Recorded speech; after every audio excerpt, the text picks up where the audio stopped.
And here we are, live with another brandcast today. And with this brandcast, we inspiring entrepreneurs to be authentic and be fearlessly authentic.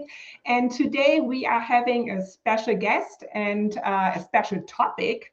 The topic is how to stand out without saying and and all that other. I can say those words for you if you want. I'm your host, Kerstin Heuer, and today my guest is Aaron Wrixon. Hi, Aaron. Hello, Kerstin. Nice to see you. Very serious today. I'm trying to be serious. I'm trying to maintain a serious tone. Yes. Here, how about this? I saw the picture that you put up at the beginning of our live. I have a lot more COVID hair now than I did in that picture. It's barely contained. If I didn't have 4 pounds of hair product in it right now, it would be down past my chin. So my hair looks like exactly. My hair looks like yours. Aaron, I'm so excited to have you here today. For everyone who doesn't know Aaron, he has been writing, or he has been paid to write his first words in 1994, as I just learned.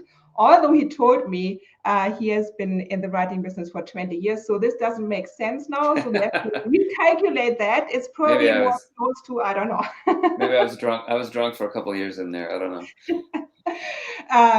And he has been paid for over 7 million words so far. And then he said probably 8 million. Possibly 8 million, yeah. Possibly 8. And he has been doing this for over 120 different industries. So you know what you're talking about. A little bit. A little bit. I don't know much, but I know this. That's awesome. So thank you very much, Aaron, for being on our brandcast today. I'm excited to talk about this topic. And is there anything else you would like to add to my introduction, other than you are a fellow Canadian? I am a fellow Canadian, and let's just tell people that was the Canadian anthem. You were queuing off the Canadian anthem for us to make us feel at home. No, I am a fellow Canadian. I live near Toronto. You're out in the west of Canada. You and I both celebrated Thanksgiving just a couple of days ago. Our American friends cannot wrap their head around this concept because for them, obviously, Thanksgiving is so much later in November. I call it metric Thanksgiving. That's what we just had. You and I had metric Thanksgiving on Monday. Did you eat a lot of turkey? Did you have any turkey? So let's talk about our topic today. Perfect. There is, I don't know, every time I see a post from Gary Vee saying, and just actually today, I saw a post where he said, please save this before any of my, I had to write 1,000 different pieces of content before anyone noticed my shit. So today we're talking about like, what do we have to do to stand out? Do we have to use like those words? And if we do it, like, does it really help us to stand out, or is it maybe is it authentic? Is it not? Like, and right. I don't know. It's a good question. Yeah. And one, I'm not going to lie to you. I might accidentally swear as we're having this conversation. Sometimes it's hard to talk about swearing without accidentally swearing.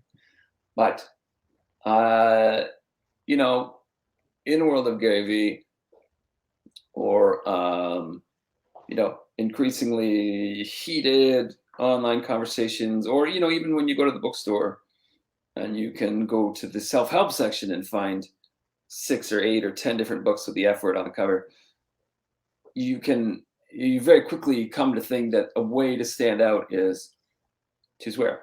We were talking before this call about the Netflix show, The History of Swear Words. There was a 6-episode series with Nicolas Cage talking about all the swear words you can imagine.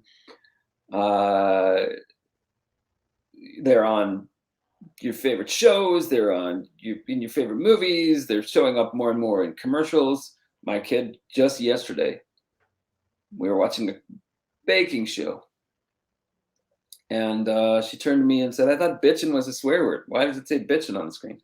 So it's just everywhere, and that, I think, is the paradox. people think that to stand out, they that if they do it, they'll stand out. But in fact, number one, there's so much of it out there right now that by swearing, I think you just sort of add to the noise. You don't stand out at all.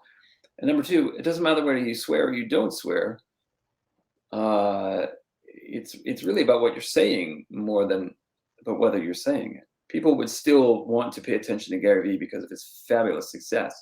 I doubt that too many people would drop off if he were to stop swearing. It's because of the meat of what he's talking about and the hustle that he demonstrates. People aspire to his hustle more than they do to his potty mouth.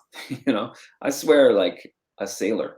We were talking about this before the call. I swear relentlessly, enthusiastically, joyfully.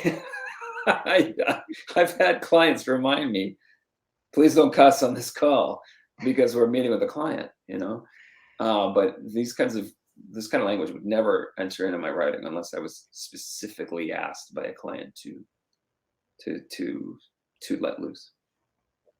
Yeah. So when we think about swearing, and we talked about this earlier today, I think people use swearing as a kind of a pattern interrupt. So like here, like I say, what the shit and what the Yeah. and so people think like, okay, like this is I'm getting noticed. But you also said you can be like, even if you swear and it maybe fits to your profile, it doesn't necessarily mean that it fits to your brand voice.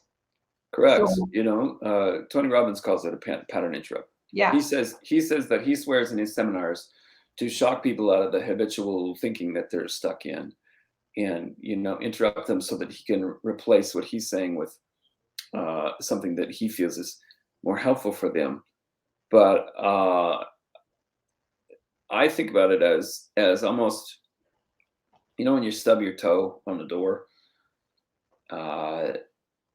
it's really hard to concentrate on whatever it was you were thinking about when you stub your toe. That's what it's like. You can almost stub your reader's eyes on a swear word. If they're cruising along your content and they hit a F-bomb, that's going to drop them out of what they were thinking about. And if you're doing your job right, what they were thinking about is donating to you or buying from you or believing you or learning from your blog post. Whatever it is, the goal of your writing, you can subvert that goal by cursing. And if the job of a writer is to disappear, the job of the writer is to keep from reminding people that they're reading, just to sort of cast that hypnotic spell and get them to read what you want them to read. I feel that as much as I enjoy swearing in my personal life, a swear word in the middle of that content is going to knock them out of that daze that they're in and end up doing the opposite of what I'm trying to do. Yeah. And I think you're like, this is really interesting for everyone listening today. And I just thought about an article that I read, and usually like you start with the hook and then a story. And as you just said, like the writer want us to really deep dive into that story, and I totally forget everything that is around me. I'm so into the story, and sometimes like words like that really get me out of it. So then the whole purpose of the story that I'm just telling is gone, because Exactly. I lost the reader or the listener in that point.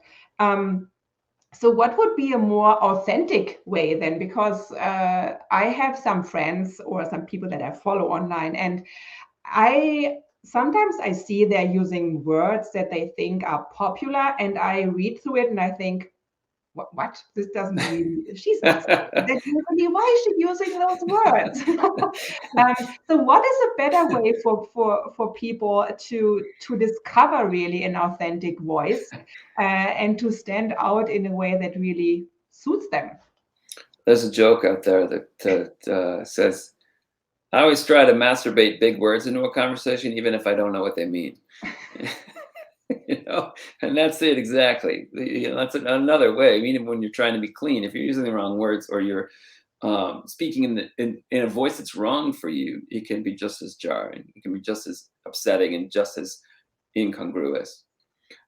So I think I'd like to share a way that I like to think about brand voice and brand and tone that I learned from a usability company. But just to be clear, before we start, I want to just to talk to the viewers and remind them that when we talk about brand voice, we're talking about the way your company speaks online or the way you speak online. That's different from tone, which can change from message to message. You know, there is a different tone. Let's think about the last time you called a bank. There's a different tone on their answering machine, you know, their voice messages, or in the letters that they send you about, you know, a bill that you have to pay, for example. Mm-hmm. Than there is in one of their television commercials. They're still trying to maintain the same brand voice, but the tone is different from saying, listen, you need to renew your mortgage, to, hey, you should come and shop with us and we'll give you a free iPad, right? So to be clear, when we're talking about voice, tone shifts within your voice, but let's figure out how to define brand voice.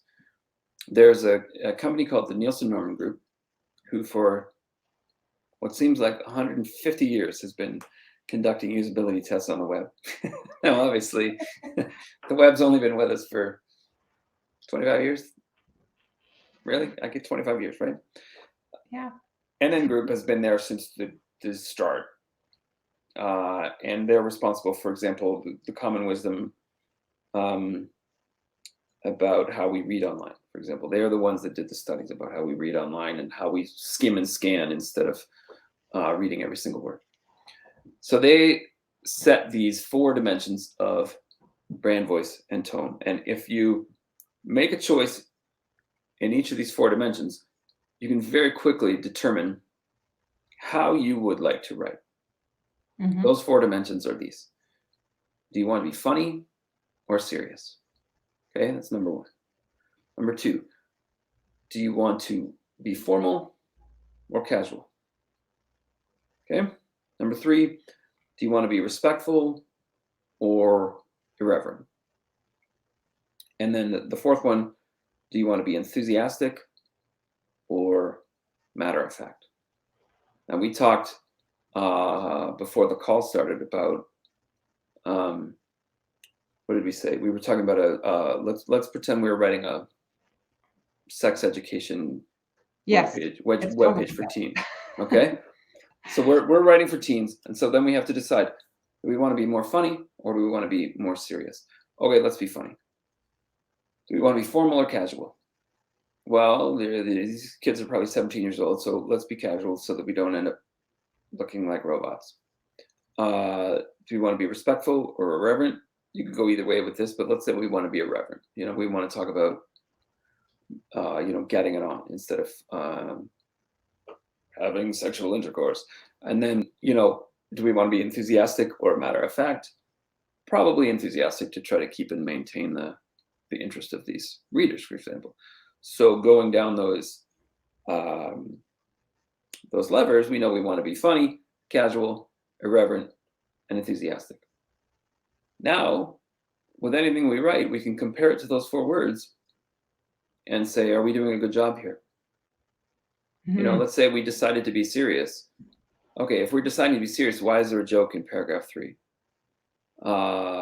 You know, if we decided to be casual, this section here feels a little too formal. Is there a way that we can make it more casual?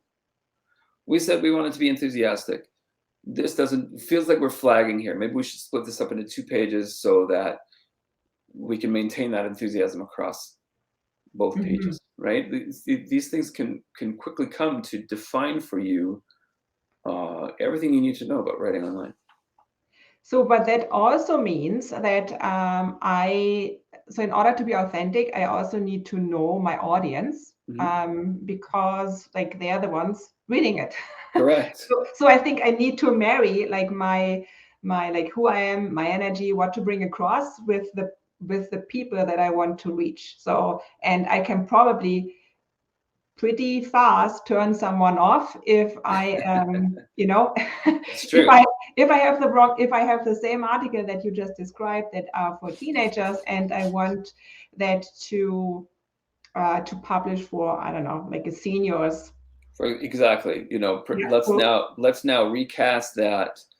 Um, let's recast that whole website to, for example, women who are newcomers to the country.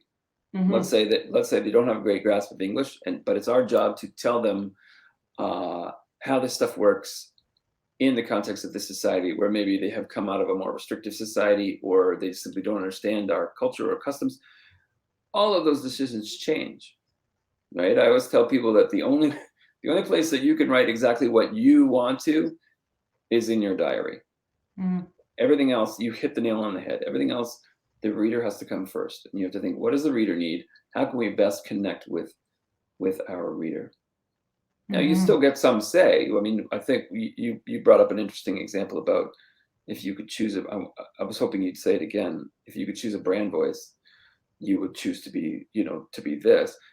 You could still choose how you'd like to come across to people, but you still need to fit with your readers. And I think to get back to the point that we started at the beginning of this call, you don't know.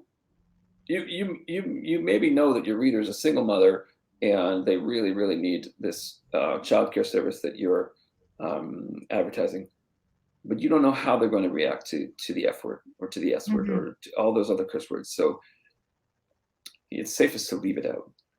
Yeah. At the same time, I believe, especially when we look into building our personal brand, if I am, from my personality, if I am more fun and energetic and not more casual, then I can just turn around and be like something else or someone else, because this is who I am. And automatically I attract those people that align with that. So we talked earlier, like to make it easier for our listeners also to find out, okay, like we have these 4 parameters that you just mentioned, but there's also like brand archetypes that help us to identify who we are. So I am a typical explorer, and I don't know, I'm maybe also a little bit of a visionary and a magician, but my main character has always been an explorer, and I didn't know that until like a few years ago when I looked into it. But now it explains a lot, because I have been living this explorer type my whole life, because on vacation I had a map, but I never followed the map.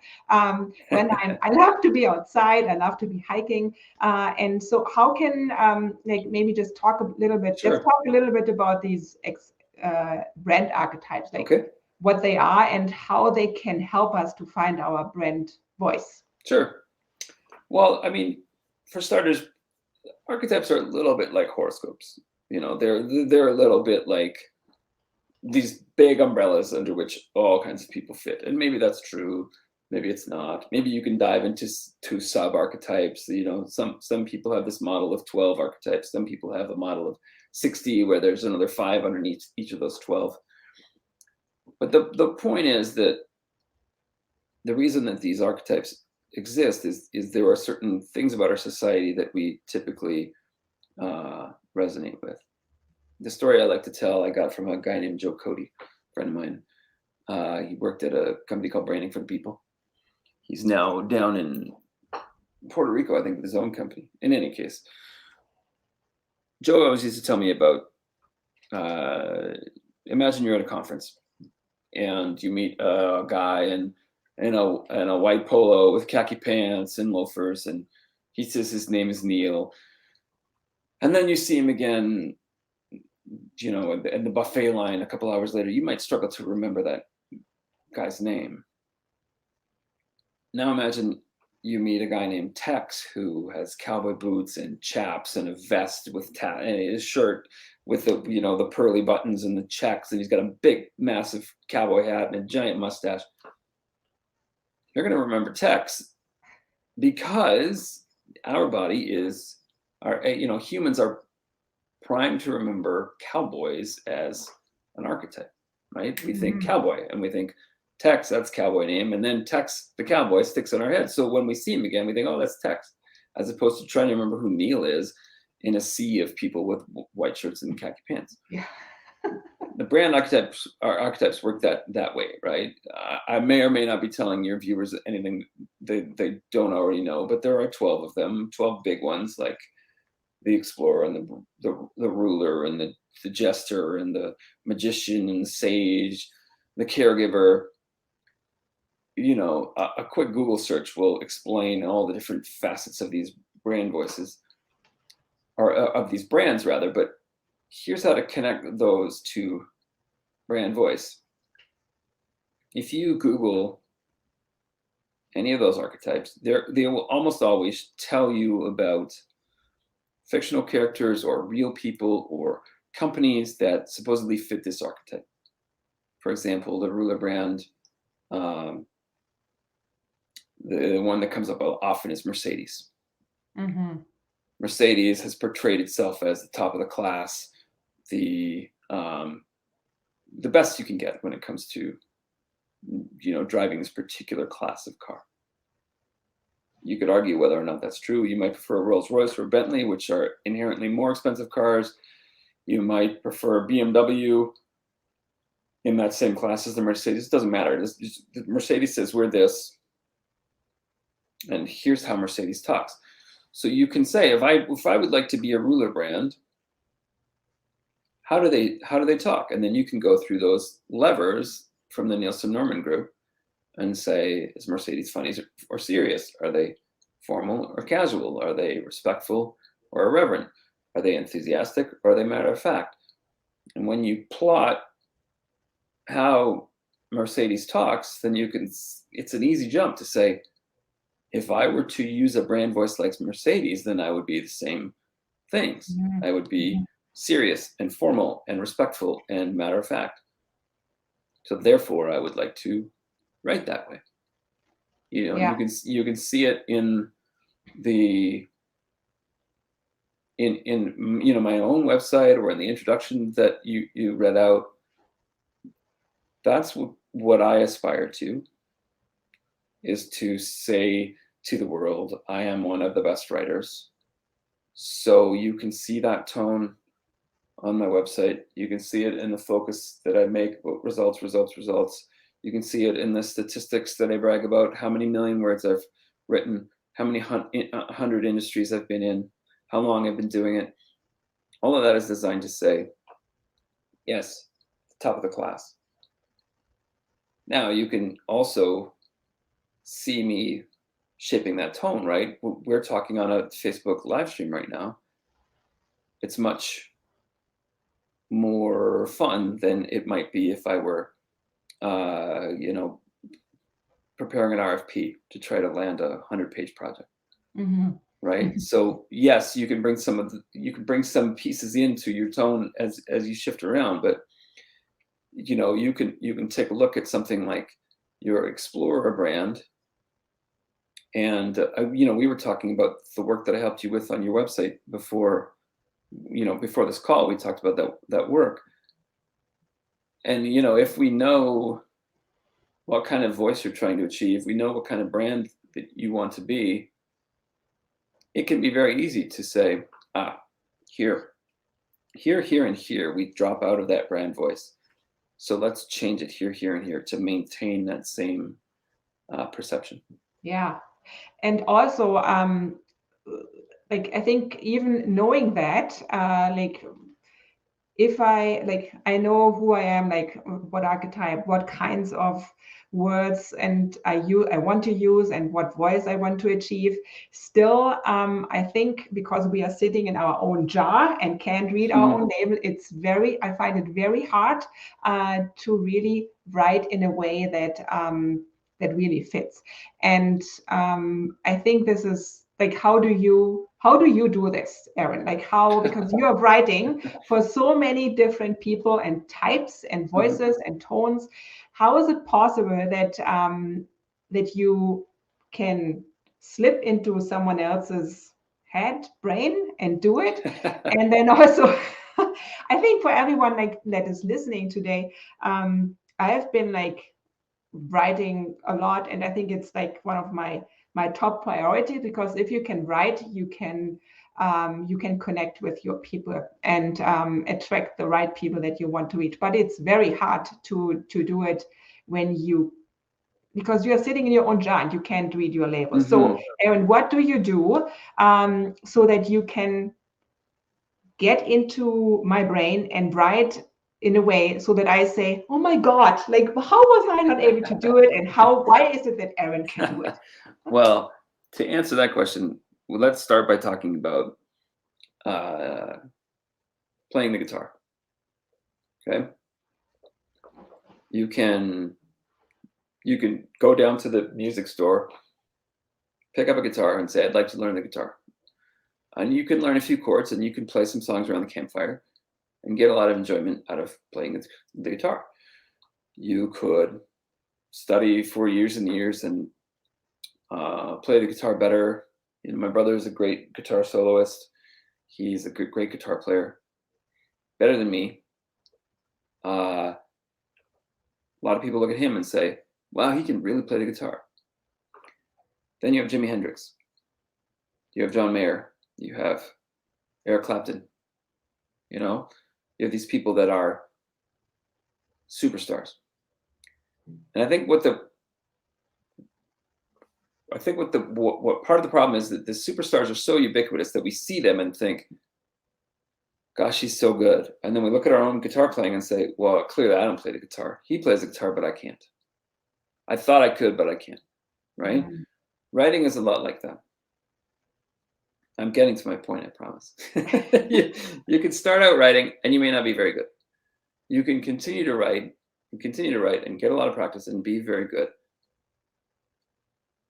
But when you ask me, how is it that I can drop into other people's voices? It's simply that I've just been doing so much of it for so long. That's all. I don't want to say, because I can do this, then other people should not do it. There are people who hire me because they don't want to do it or because they can't do it, and that's perfectly fine. But most people out there with some practice and some dedication can do exactly what I do. It's simply that I have trained myself to be able to put on these different hats, these different masks, and to write as Kerstin, or to write as this company or that person, you know, to write that rabbi's website and the condom subscription and the drill that drills down 5 miles below the earth and that web agency from Seattle. I mean, that's just what I do. I've managed to find a way to ask these kinds of questions, to infer from what people tell me about who they are and how they want to sound, and to be able to use that to say what specific brand voice are we going to use and how are we going to do it. Now, here's the dirty secret that I'm going to share with you and your audience. A lot of times, many times, it doesn't matter what brand voice you want to be. The trick is clarity. There's really only two kinds of writing: really relatable casual stuff and formal instructive stuff. You know, think about a government website and a personal blogger. Mm-hmm. Obviously, I'm simplifying. You can decide to be whoever you want to be with your writing, but if you can simply focus on making your writing clear, you can connect with most of your readers and you can accomplish most of your goals. The trick is really trying to stay as easy to understand as possible, as clear as possible, and not throwing in these sort of the things that people can stub their eyes on. You know, a simple way to do it is write it, let it sit for 2 or 3 days, and then go back to it. You'd be surprised that if you just don't look at it, you'll be surprised when you go back with a set of fresh eyes. You think, oh, wait a second, that doesn't make any sense, or that doesn't sound like me. And you can easily start to get better at achieving that brand voice. But, clarity plays a big role. Because when writing's confusing, it doesn't matter what your brand voice is. If it's confusing, nobody's going to be able to read it anymore. Yeah, and you know what, this is a good point, because in the beginning when we said, how can we stand out? So I think, like, why do we want to stand out? Mm-hmm. Because the reason behind is we want to connect, first attract, and then connect with the right people. Yes. So that being said, like, we need to be authentic. We need to find the voice that fits to them and is authentic to us. And like the clarity, really, like, what is the point of the whole thing? Why am I writing this? What do I want to get people out of this?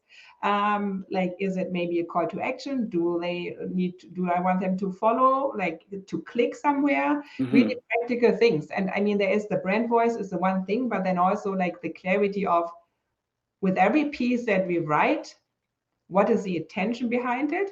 And I always, like, when I do this, I sit down, I write down like 3 things that I want to get across. So I start with that. And then, as you said, I write it and then I let it sit. And then later on, I look back and I see, like, did I answer those questions that I had in my mind? And do I think that the message that I wanted to get across gets across? It's true. It's different. Writing for the web is different from something else creative. I have some records on Spotify. It's great if people listen to them, but it was also, I got something creatively out of making them. As much as a movie wants to make money, the director still made it because he was driven to direct that film. Now, sometimes they make trash, but a lot of times these auteur directors want to make a particular film to express something or to make a statement. A novel is meant to tell a story, but it's also meant to get that story out of an author's head. When we're writing for the web, the only reason we're doing that, unless we're writing some kind of personal blog to share our thoughts with the world, well, even there's, I guess, if you want to share your thoughts in a blog, that's your job.